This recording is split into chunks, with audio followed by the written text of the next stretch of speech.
上海的大龄剩女啊，竟然逼近100万啊！他们到底都是些什么人呢？为什么中国的男光棍比女光棍多出3000多万？为什么还有这么多女光棍，这么多女生嫁不出去呢？到底是什么原因呢？背后的真相真的是让人很无奈，也是非常现实。大家好，我是嘉哥，我们现在在江城武汉。前几天呢，我们也看到一个数据啊，还是非常震惊的，值得给大家分享一下。就是上海那边的大龄剩女已经逼近了100万啊，100万这个数字看起来是不是非常的让人吃惊？就是很多人以为啊，就是现在社会男光棍比女光棍多出来这么多，男生比女生多出来这么多，女生应该是找对象一点都没有问题的，特别是大城市里面的女生。你像农村里面，基本上随便一个村子里面拎出来都是20号到30号的男光棍找不到老婆，家家都愁白了头，然后父母真的是急得不行了。为什么还有这么多大龄剩女，这么多女生嫁不出去了？他们找对象不是应该非常容易吗？不是应该10个人里面直接挑一个男生就可以了吗？但是我们发现啊，真的是越是大城市，女生真的是越不好找到对象。像北上广深，包括武汉这边啊，我们去武汉的相亲公园，去什么解放公园，去红山，那基本上相亲角上面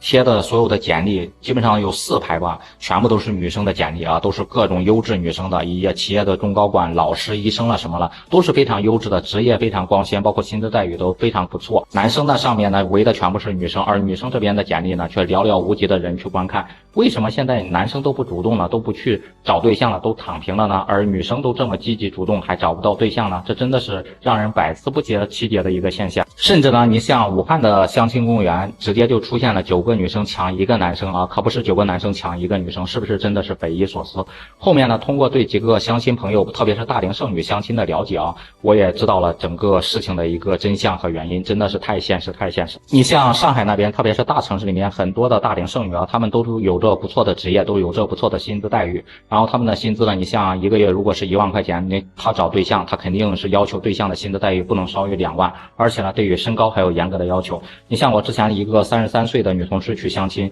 别人1.75米，她只有1.59米啊，别人1.75米来相亲，她都嫌别人矮了，她要找一个1.80米的，要有小鸟依人的一个感觉。另外就是他相亲第2个对象，他又嫌别人不够浪漫，像过520过什么七夕，别人不给他发1314，让他感觉在朋友圈里非常没有面子，没有什么可以炫耀的，就直接把第2个相亲对象给 pass 掉了。那你像第3个相亲对象，各个条件也有180，工作呢也非常不错，但是呢他又嫌弃别人家的房子买的太偏了，不是在武汉的2环，不是在内环内，别人买的是3环以外郊区的房子，虽然说你的房子比较大，但是呢我看不上，必须得买到主城区，还必须得买到150平以上，将来呢可以把自己的父母接过来。总之呢要求是非常多非常多啊，让男方也是听得非常无奈，后面人家干脆就不给你相亲了。我为什么要找一个大龄剩女啊？我既然条件这么优越，我如果有1个月的薪资几万块钱，还有自己非常好的一套房子，我为什么不找一个年轻一点的，不找一个20多岁的，人家既年轻又漂亮，又有身材又有颜值，我为什么要找一个30多岁的高龄的一个产妇呢？